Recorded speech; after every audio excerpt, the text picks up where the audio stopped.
Oui, bonjour. Bonne journée. Oui, bonjour. C'est pour vous. Bon, mais moi je suis youtubeur. Vous connaissez YouTube? Ben, je fais des reportages YouTube, je vais dans la rue, je vais voir les jeunes. Ah, Et c'était la question à 1 million d'euros. C'est qu'est-ce que vous croyez après la mort? Parce qu'on y va tous. Un jour ou l'autre, vous et moi, on va mourir.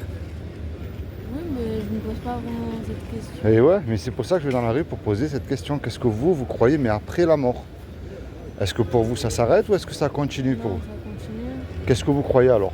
Vous La allez où? flamme, elle continue de Alors l'âme, elle va où? Alors c'est vrai que le corps, il retourne dans la poussière, ça c'est vrai. Et l'âme, elle va où, elle? Est-ce que vous croyez en Dieu? Oui, Vous êtes quoi, musulmane ou chrétienne? musulmane, D'accord, donc si vous me parlez de l'âme, vous savez que l'âme va aller. le paradis. Moi, je vous souhaite d'y aller, hein. Alors comment est-ce que vous savez si vous avez accès au paradis ou pas? Qu'est-ce qui vous permet de rentrer au paradis? Les bonnes actions, le comportement, enfin, Ouais. tout ça. D'accord? Après, je sais pas vraiment si je vais pouvoir y rentrer, Ouais. mais en général, ça se passe comme ça. Alors vous savez comment on peut savoir si nous sommes quelqu'un de bon ou pas aux yeux de Dieu? Est-ce que vous croyez fortement en Dieu? Oui, D'accord. Donc, pour savoir, on se base sur une loi que les musulmans acceptent, qui est la loi de Moussa. C'est la loi de Moïse. Tu ne mentiras pas, tu ne voleras pas. Mais elle est belle cette loi parce que vous allez voir. Je vais vous montrer que je n'ai pas le droit de vous juger, parce que j'ai fait comme vous. Montrez-moi un être humain qui peut dire Seigneur, tu me dois le paradis, j'accomplis les 10 commandements. Ça n'existe pas. Et on est pécheur aux yeux de Dieu. Est-ce que vous avez déjà menti dans votre vie? Parce qu'il y a un commandement qui dit tu ne mentiras point. bah oui. Même j'ai pour déjà- faire du bien, hein? Oui, j'ai déjà menti. Bah enfin, oui. Quelqu'un qui dit qu'il n'a pas menti une fois, déjà c'est un menteur. Oui. Il y en a un autre qui dit tu ne voleras point. Est-ce que vous avez déjà volé quelque chose dans votre vie? Peu importe la valeur, hein? Alors voler c'est très simple.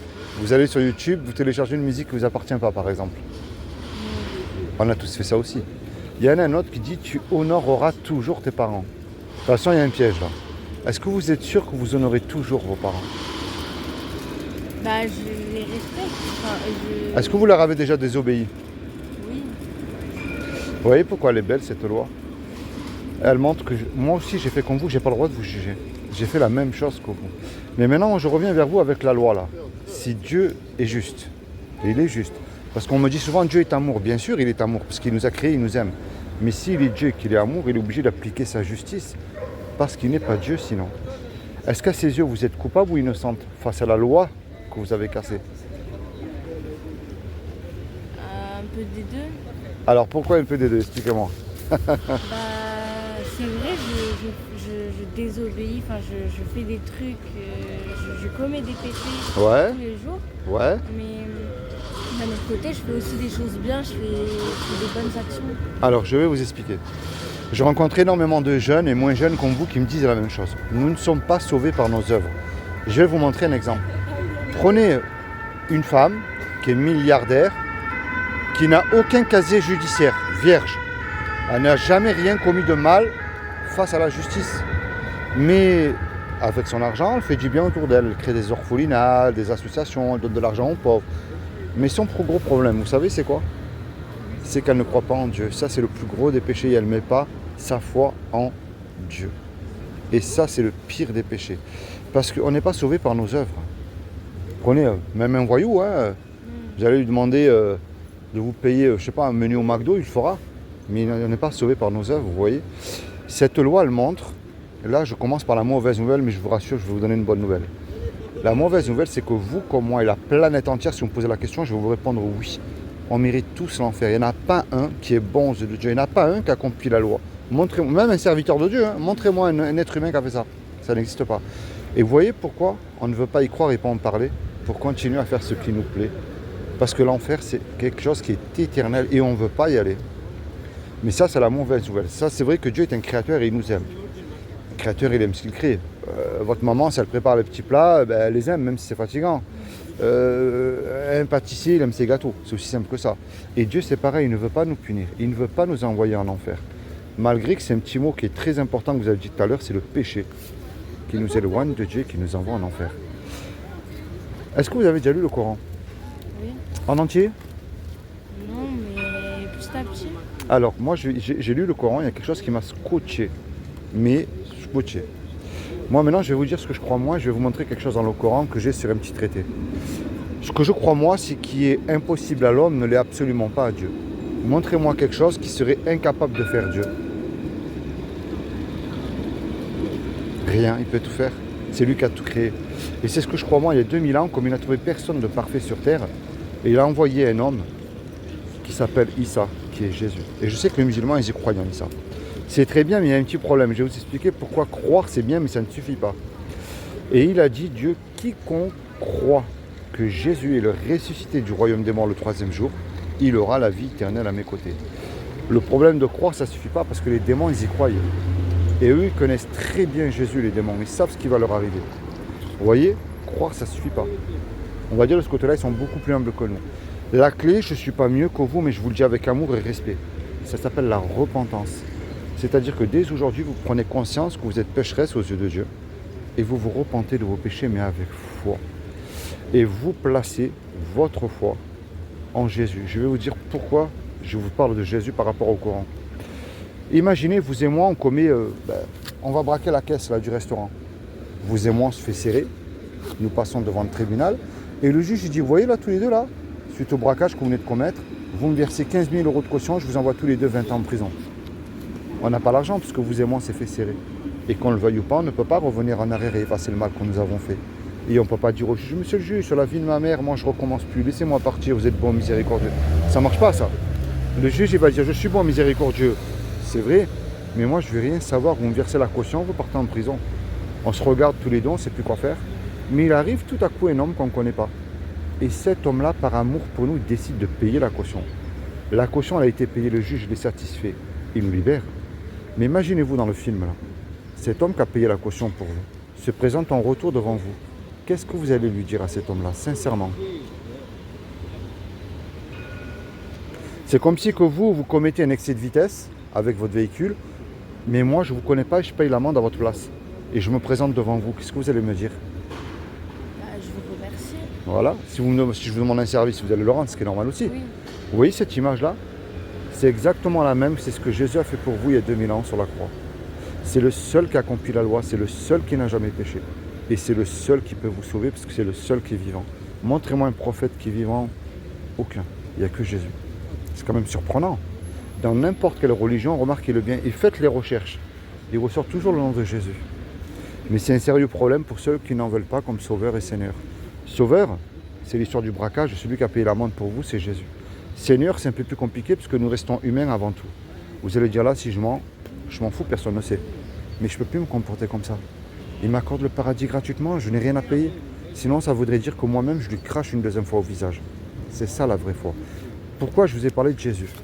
Regardez bien. Et je vous encourage à chercher sur le téléphone si je vous dis des bêtises. Ça, c'est les sourates du Coran. Vous lisez l'arabe ou le français? Les deux. Bon, alors très bien. Le Coran enseigne, là il y a le numéro des sourates. Le Coran enseigne que le véritable musulman doit suivre l'Injil. Et nous avons envoyé après eux Jésus, fils de Marie, pour confirmer par retirer ce qu'il y avait dans la Torah avant lui. Et nous lui avons donné l'évangile où il y a guide et lumière. Stop.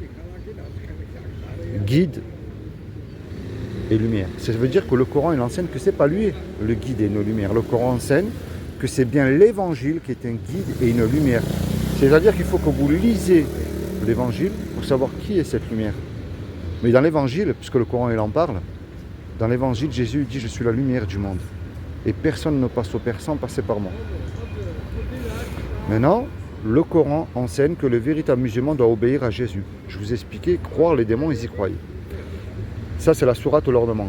Et quand Jésus apporte à l'épreuve, il dit là, c'est Jésus qui parle.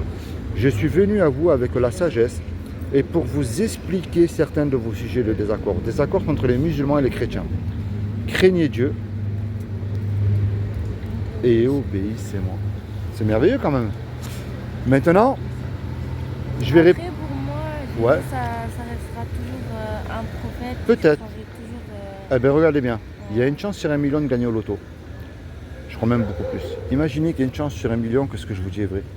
Ça vaut non seulement la peine de se remettre en question, mais aussi de chercher. Dieu nous demande de chercher. Regardez bien. Il y en a qui me disent oui, mais l'évangile a été falsifié. Faux. Il a mal été interprété. C'est-à-dire que moi, je peux interpréter la Bible à ma manière, les catholiques à leur manière, ce qui est différent. Là, on me dit oui, mais avant, c'était pour le peuple juif que Jésus demandait d'obéir. Ok. Alors, ça voudrait dire que les 2 sourates les plus terribles dans le Coran, elles sautent alors. Et ça, c'est terrible. Le Coran enseigne que si tu crois l'Injil, tu es sur le bon chemin. Ceux qui croient à ceux qui a été descendu révélé, c'est-à-dire le Coran, et à ceux qui a été descendu avant toi, c'est-à-dire la Bible, et qui croient fermement à la vie future, ceux-là sont sur le bon chemin de leur Seigneur. Ce sont eux qui réussissent dans cette vie et dans la vie future, c'est-à-dire la vie après la mort. La plus terrible comme avertissement, c'est celle-ci. Le Coran enseigne que si tu crois Jésus, tu seras élevé. Rappelle-toi quand Dieu dit, là c'est Dieu qui parle, ô Jésus, certes, je vais mettre fin à ta vie terrestre, t'élever vers moi et te débarrasser de ceux qui n'ont pas cru en Jésus, et mettre jusqu'au jour de la résurrection ceux qui te suivent au-dessus de ceux qui ne croient pas en Jésus. Puis c'est vers moi que sera votre retour, et je jugerai entre vous ce sur quoi vous vous opposiez, c'est-à-dire Jésus et la Bible. Alors moi, le but de ma démarche, mademoiselle, je ne remplis ni une mosquée ni une église, aucun bâtiment. Vous savez comment des hypocrites, il y en a de partout. Il y en a qui chantent Alléluia le dimanche matin et puis ils ne sont pas capables de donner 1 euro à une personne qui est dans le besoin. Il y en a qui vont à la mosquée vendredi, samedi, vont vendre une barrette de shit.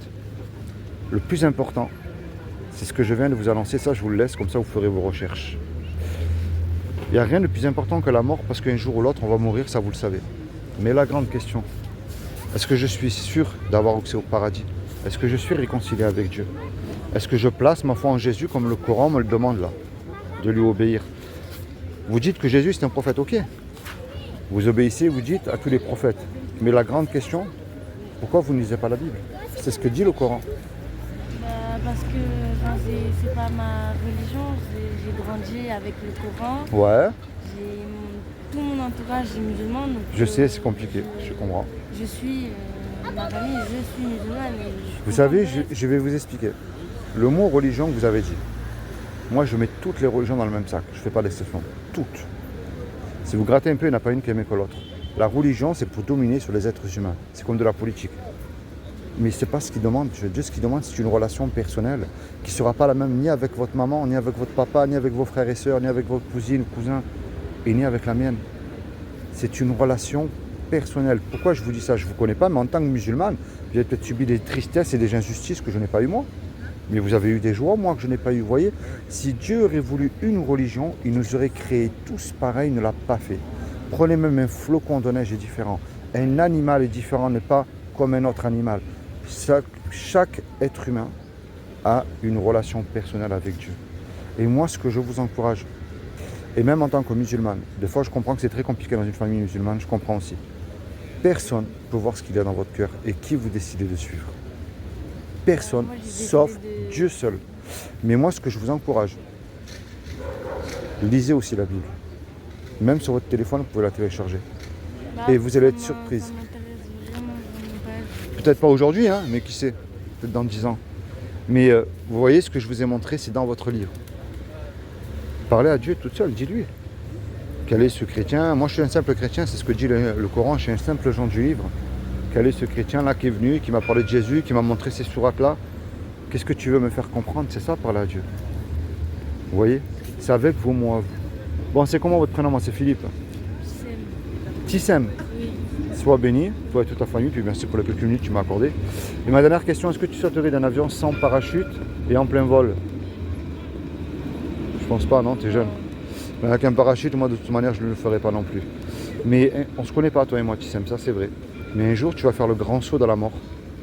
Mais est-ce que Jésus ne serait pas ton parachute qui te garantit que si tu places ta foi en lui seul, tu as la vie éternelle? Mais ça, je ne veux pas que tu me donnes ta réponse. Ça, c'est toi seul et ton cœur avec Dieu. Bon, sois béni, puis merci. Lis quand même, je t'ai remis, je t'ai dit d'accord. Allez, bonne journée, merci, au revoir.